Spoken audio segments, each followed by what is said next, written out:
আজকে রবিবার বাংলাদেশে কিন্তু আজকে সবারই ওয়ার্কিং ডে, কিন্তু ওয়ার্কিং ডেতে এসে দাঁড়িয়েও বরবাদ যা কালেকশন আজকে করবে, মাল্টিপ্লেক্সে যা রেসপন্স, অনেকগুলো সিনেমার হয়তো life time collection. Hi everyone, আমি রূপম চলে এলাম আরো একটা নতুন ভিডিও নিয়ে। বন্ধুরা, এখন আমরা কথা বলতে এসেছি বরবাদের মাল্টিপ্লেক্স শো নিয়ে। দেখো বন্ধুরা, মাল্টিপ্লেক্স শো আজকে অনেক বাড়ানো হয়েছে। গতকাল পর্যন্ত মাল্টিপ্লেক্সে শো ছিল 37টা, সেই জায়গায় আজকে মাল্টিপ্লেক্সের শো হয়েছে, মানে স্টার সিনেপ্লেক্সের কথা বলছি। স্টার সিনেপ্লেক্সের শো করা হয়েছে 40টা। ইয়েস, 40টা শো দেওয়া হয়েছে বরবাদকে। স্টার সিনেপ্লেক্সের কথা বলছি, স্টার সিনেপ্লেক্সের 37 থেকে 40টা শো করা হয়েছে এবং সব কটা শো অলরেডি অলমোস্ট হাউসফুল, এবং সেটাও ওয়ার্কিং ডেতে। দেখো, আজকের দিনে দাঁড়িয়ে একটা সিনেমার জন্য এত ক্রেজ, এটা কিন্তু আমরা খুব কম দেখে থাকি, বিশেষ করে কমার্শিয়াল সিনেমা। আজকে যারা ধরো কমার্শিয়াল সিনেমার ফ্যান, তারা যে জিনিসগুলো চাইছে, বাংলা অডিয়েন্স কোথাও গিয়ে এতদিন সেই জিনিসগুলো পাচ্ছিল না। বাংলা অডিয়েন্সের চাহিদাটা সবসময় বড় ছিল, যে সাউথের মতো হচ্ছে না, বা হলিউডের মতো হচ্ছে না, বা বলিউডের মতো হচ্ছে না। কিন্তু এতদিন পরে এমন একটা সিনেমা নিয়ে ক্রেজ তৈরি হলো, অনেকে রিপিটেটিভ বার দেখতে যাচ্ছে, অনেকে শুনে দেখতে যাচ্ছে, রিভিউ দেখে দেখতে যাচ্ছে।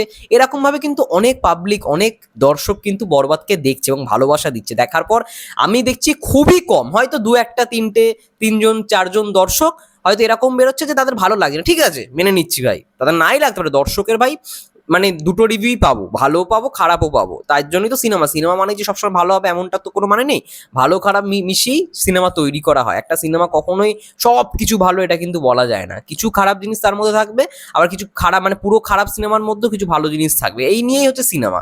তো সেই জায়গা থেকে 99% মানুষ বরবাদকে না ভালো বলেছে, এবং প্রত্যেকের একটাই কথা, ভাই এই সিনেমা ভাই বাংলা ইন্ডাস্ট্রিকে পাল্টে দেবে।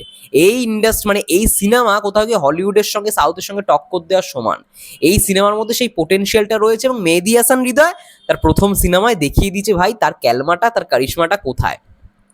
এটা ভালো লাগার বিষয় যে দর্শকরা এটাকে বলছে না যে হ্যাঁ ভায়োলেন্স বেশি, ভায়োলেন্স ইয়ে, তারা এটাকেই এনজয় করছে, কারণ তারা এতদিন বাংলা সিনেমার মধ্যে এই ভায়োলেন্স দেখেনি, বা এই রকম লেভেলের যেই জিনিসপত্রগুলো দেখানো হয়েছে, যেটা প্রস্থেটিকের কথা বলি, ভায়োলেন্সের যে দৃশ্যগুলোর কথা বলি, এই লেভেলের মানে এরকম মেকিং তারা আগে কখনো দেখেনি।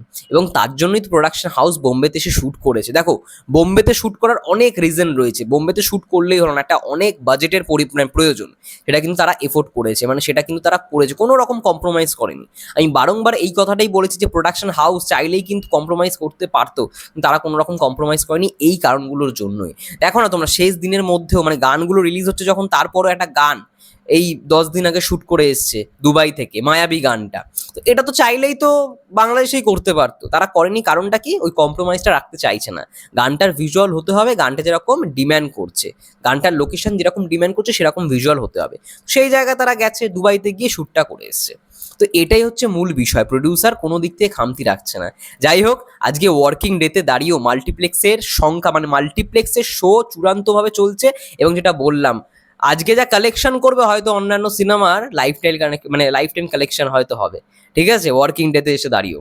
যাই হোক, তোমাদের কি মন্তব্য কমেন্ট করে জানাও। ততক্ষণের জন্য সবাই ভালো থেকো, সুস্থ থেকো, টেক কেয়ার, দেখা হচ্ছে নেক্সট ভিডিও।